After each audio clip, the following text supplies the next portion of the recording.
So this is Mark at Skywagon Podcasts, and we're here at Roswell live. So any background noise you hear is going to just be because we're at Roswell live. And we've got the privilege of getting interesting people in aviation coming in and talking to them. And Matt Setty is here, and Matt designed the course here new at Roswell. And let's talk about the course and talk about your aviation history and stuff. How did you get to be the guy that designs the new course? Well, you know, I was raised in the air race family, September family. My dad was a starter from 64 to 91. Oh, right. So I grew up around the air races, and then in 2011-12 we had a redesign of the course, and I was working as a surveyor and was brought in. I'm a pilot, so I understand. I had been doing aviation airport design, Part 77 design on major airports. So I had a background in airfield layouts and three-dimensional airspace elements. Right. So for years, a decade or more, I mentored under the old surveyors that laid out Reno. Reno was an interesting course because it was really kind of more of a large circular course, Right. With very few straightaways. And you had terrain to deal with. Yeah, we had terrain to deal with. And also the crowd wasn't, the planes weren't visible to the crowd all the way around. Right. So what we did is we had an opportunity, of all the places we looked at, we designed course layouts in all of the different areas to see how they would work. And we got to Roswell, and we have this giant flat, Clean canvas slate to work with, right? So what that allowed us to do is create very symmetrical courses. The IF1 class meets the exact specifications of an international IF1 class course, 5-kilometer course. T6s have tangent turns and non-tangent, so everything can roll in and out. And we tried to optimize the safety of the course. So from that perspective, we made a list of everything that pilots liked, pilots didn't like at Reno, issues on judging, contest committee, and kind of fed all that into a pylon visibility, radius turns, safety radiuses, and then we made that work with regards to Section 8900 of the FAA regulations. And those are the regulations that say this is for a given G-force in your turn at a given speed. This is your safety radius. This is where you can put spectators, can't put spectators. Right. All of the other elements of the design. So the big course, the fast course, it's a sort of round-cornered triangle, isn't it? It is. So the north and the south, well, really all of the radiuses on that course are designed to be to less than the maximum that Reno was. So what I mean by that is the minimum turn radius would be 525 miles an hour at 5 Gs horizontal. Okay. So that sets a certain radius turn. We designed that big course to be in the future to potentially even be a little bit faster. So the middle turn out in the course, the back of the backwards D, you might call it, that's a little bit of a tighter turn. But the important thing here is these are constant radius turns. So once an aircraft enters that turn, they can keep a constant arc, right. And we have a lot less wavering looking for that next pylon, so which makes it a safer course. And then you've got a fast straight right across in front of the audience. Correct. So Roswell is where Reno was kind of oriented oblong away from the crowd. We turned that 90 degrees, and Roswell is oblong directly in front of the crowd. So the fastest portion of the course comes right across home pylon. Where the plane is not subjected to any Gs. Nor is it pointed towards anybody. Right. So that's just flat out unloaded wings racing. Yes. Yeah, excellent. So that's the exciting part, is to have a course that has a long straightaways that you can actually unload that wing, reduce that wing loading and lose that drag. Right.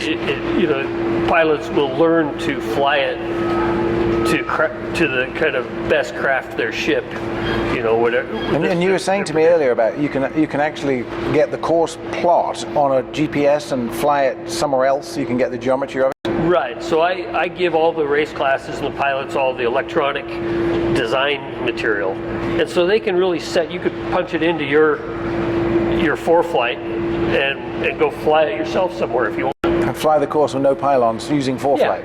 Yeah. You know. And how many courses are out there? So we have the F1 courses. That class is set up for 250 mile an hour at 3 Gs, and that design in that and the next one out, which is the T6. Those are actually designed for 275 miles an hour, 3 Gs. That's the minimum turn radius of those courses. They are 3.2 miles long, 5.2 miles long. Then we have an 8-mile, 375 mile an hour sport course that is also more of a long, with a D shape in the back. Mm-hmm. And then we have a 10.2 mile an hour jet unlimited course, and that's 525 miles an hour at 5 Gs. So you're moving up there. Oh, you are. And you've flown them, right? You've flown the course. Yeah. What did you fly it in? Well, I was privileged enough to be able to sit back seat with Jerry Kirby and fly the L-29. Oh, okay. And then Josh took me up and we flew an RV-14, which was really fun on the F1 course. It's RV-14, the tail dragger. Yeah, fly that on the F1 course. How was it? It's great because it's, so Reno, the F1 course wasn't exactly a symmetrical course, and you had 150 feet of elevation difference. Well, that's quite a bit really on a small course, So the course felt a lot different to the pilots here, and so what I hope to do is take feedback from this year, and if we need to adjust pylons, we can do that. What would you say to the classes that didn't come? What they've got to look forward to if they do come? Well, they're a year behind. Everybody else is having a good time this year, right? So, I think all of us, everybody here, and I think the classes too, are hopeful to see them here in the future. Right. It would be great to see the Unlimiteds back. It is, and it's a great course for Unlimiteds. It's a new challenge. It takes new logistics. It takes a lot of different economic considerations. But we have a really good, supportive community. The community here in Roswell has been great. We have a place that we can race for a long time in the future. We have a big private ranch that controls most of the airspace, the land underneath the race course. Great family named Holyfield's here, and we have a really nice facility here. Good tower facility, really good EMS program, and really Roswell has rolled out the red carpet for us. And so you're a pilot. Yes. What have you flown? What? I own just a standard 182 with a STOL kit on it. Okay, good. I live in Reno, so that's a good plane. That's my kind of plane. Yeah. That's what I sell. Right. Yeah, what year is it? 69. 69, M model. M model. Yeah, excellent. It's an excellent one. And I pulled my Loran out, and I pulled my ADF out, so I feel like it's light now. I'm ready to go STOL racing. Okay, yeah, there is a category for those. No, that is brilliant. Yeah. As a spectator here, I've been to Reno a couple of times. I've never owned a plane or flown in it or been involved closely. I just came as a viewing, guest. But coming here for the first time and seeing this, just first impressions, it's a much better layout. You've got much better viewing possibilities of the competitors. Right. I mean, you can stand right there on ground level looking out at the finishing lines in front of you, and you can see the entire course. Yeah. We're watching Bob going around in his L29. Yeah. You can see him the entire way around. You can see him overtaking on the furthest course. Right. Yeah. And the back of the course is closer to the crowd here than it was at Reno.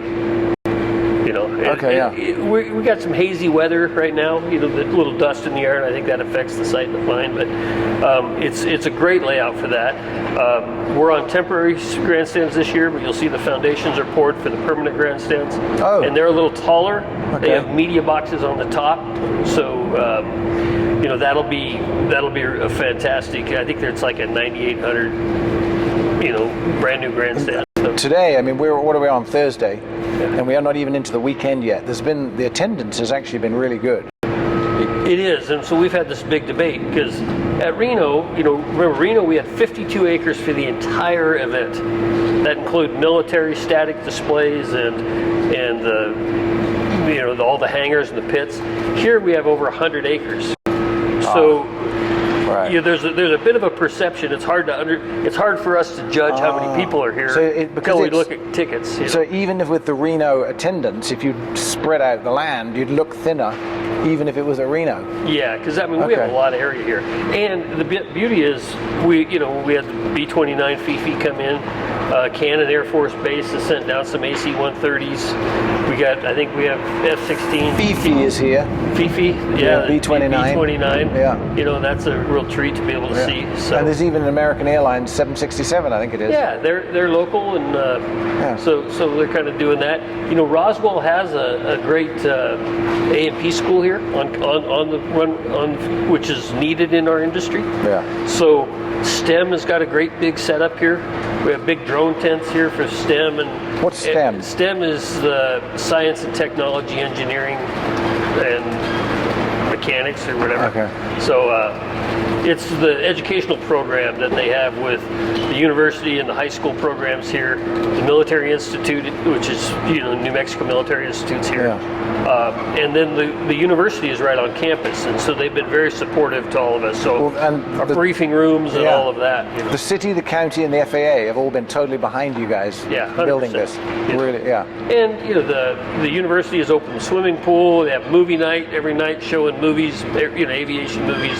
Oh, good. We have and we noticed several hundred RV hookups that were installed, and all the school buses that turned up this morning. I think we're bringing almost every of a certain, I don't know if it's all grades or certain grade, but every school in town is bringing the kids out. Bringing the kids out, yeah. So, I saw a group of kids walking and I thought, there's the next generation of racers and airline pilots and stole draggers. And, yeah. Right. And you mentioned Stoll. Stoll has been really great. The classes that we have here, biplanes, F1s, T6s, Stoll, and jets, are all enthusiastic, and they come with great attitudes. They're very supportive of NCAR and of RARA. And that's one of the things people don't understand a lot. RARA, Reno Air Race Association, is the 501c3 nonprofit that sponsors NCAR. NCAR is the National Championship Air Races. Okay. So all of us are volunteers, and we do this just for the love of aviation. And I think that the Stoll drag now being part of it, the jets and the unlimiteds and the fast big, there are some planes worth $500,000 going around. The jets are expensive to own and run, but when a new pilot or somebody who doesn't know anything comes in and looks at a Stoll drag, suddenly that's a really attainable. Sure. You could buy a Kit Fox for $40,000 and come out and play with it. That's true, and we're open racing, right? Yeah. If you meet the qualifications and bring your plane, bring it in. You're here, you're welcome to race. Did you design the Stoll drag? Yeah, but there's a straight line with some dirt. Yeah, not much design there, but yeah, we consult. The Stoll guys they've been at Reno a while, and they're really enthusiastic. Yeah. Great to work with. It's a whole younger generation. They do, and they have a giant event like Dead Cow north of Reno, which is a real riot to... the High Sierra fly-in. Yeah, High Sierra fly-in on the Dead Cow Playa. And they do a great job with that, right? And they're also that younger generation. But when you think about it, there's a Yamaha snowmobile engine out there doing 13,000 RPM and generating 300 horsepower. That just blows your mind. Yeah, and there's FADAC controlled O200s doing 260 miles an hour. Those little O200s, which are in a Cessna 150, are doing 4,000 RPM. Yeah. And in my Trainer 150, I was maxed out at 1,900. Right. But I had a longer TBO. Yeah, and it's a fantastic advancement. And racing is always where aviation technology is advanced. It's either for military or for recreation. And guys in their shop are always going to be inventive, right? No, so it's brilliant because you're instrumental in designing the course, and you've made it happen again in a new venue. So we just thought it'd be great if you could give us a few minutes to have a chat about it. I appreciate it. It's very kind of you to come in. We like to, we have a great board. Fred Telling does a wonderful job. Now we have a blended board. We have not everybody is out of Reno like it old. We have local members that have joined us, and you know, it's been a really good overall experience here, and you know, and maybe we're off to a little bit of a slow start without the other classes. We recognize that, but everything's setting up perfect to. But I think word's going to get out. I think word's going to get out. This is actually a really good venue. Yeah. Yeah. Yeah, it is. But I know that you're really busy, and I'm thank you very much for letting us have a quick window of your time. You bet. And Matt Setty. Yes, sir. Thank you very much for coming All in. right, we appreciate you guys being here. Yeah, thanks a lot. That's great. All right. So this is Mark at Skywagon University Podcasts. We've just had Matt in here talking about the designing of the course. Remember to subscribe, click on the link, and comment. Ask questions. Ask us, and we'll always answer questions. So thanks very much for watching that. And also this whole, the reason I'm here with the L29 and having it raced is for the new YouTube channel called Plain Crazy Life. So look at it too, and you'll see a lot of close-up and personal first-hand racing and all other aviation antics on that video too. So thanks very much for watching.